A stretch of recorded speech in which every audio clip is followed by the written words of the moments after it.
എല്ലാം ശരിയായി, വീട്ടുകാർക്ക് പറ്റി, പരസ്പരം പെണ്ണുങ്ങൾക്ക് അങ്ങോട്ടും ഇങ്ങോട്ടൊക്കെ പറ്റി. അത് കഴിഞ്ഞിട്ടൊരു അന്വേഷണത്തിൻ്റെ പരിപാടി ഉണ്ട്.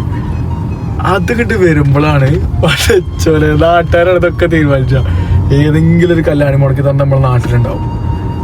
അതിപ്പോ എന്നോട് പറഞ്ഞു കഴിഞ്ഞാണ്ടല്ലോ, ഈ ചെക്കനെ കുറിച്ച്, ചെക്കൻ എങ്ങനെയുണ്ട്, നല്ല ചെക്കനാണ് അതൊക്കെ പറഞ്ഞിട്ട് കാരം എന്ത് ചെയ്യാ കല്യാണത്തിന് വരാം.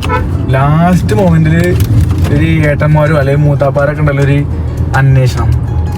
അതിപ്പോ ചെറുക്കനെ അവിടെ ഇവിടെയൊക്കെയാണ്.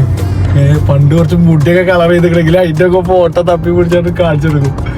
അല്ല നാട്ടുകാരെ സംഭവം എന്താ വെച്ച് കഴിഞ്ഞാലേ, ഒരു മനുഷ്യന് നന്നാവാനുള്ള ചാൻസ് കൊടുക്കും. പണ്ട് എന്തൊക്കെ കുതിരകളികളുണ്ട്, കള്ളുടിച്ചോട്ടെ, കഞ്ചാവ് വലിച്ചോട്ടെ, അപ്പം അതൊക്കെ പണ്ട്. Past is past. ഒരാൾ നന്നാവാൻ വേണ്ടിയിട്ട് അല്ലെങ്കിൽ നന്നായിട്ടുണ്ടെന്നുണ്ടെങ്കിൽ ആ പഴയ ദുശീലങ്ങളൊന്നും അയാൾക്ക് ഇല്ലാന്നുണ്ടെങ്കിൽ പിന്നെ അയാളെ വഴിക്ക് വിടി. അതായത് നമ്മൾ ഇസ്ലാമിൽ തന്നെ ഉണ്ടായിരുന്നൊക്കെ ഉമർ റളിയല്ലാഹു അൻഹു പെണ്ണെന്തേനു, പിന്നീട് മരിക്കണ സമയത്ത് നബിയുടെ ചാരത്താണ് അല്ലേ. അതായത് ഓരോ മാറ്റങ്ങളാണ്, ഓരോ മനുഷ്യനക്ക് ഇവല്യൂഷൻ എന്താ പറയാ മാറാനുള്ള അവസരം കൊടുക്കി. പഴയ കാര്യങ്ങളും കുറ്റങ്ങളൊക്കെ പറഞ്ഞാൽ ഇപ്പോഴും അങ്ങനെ നിൽക്കല്ലേ അല്ലേ. എന്താ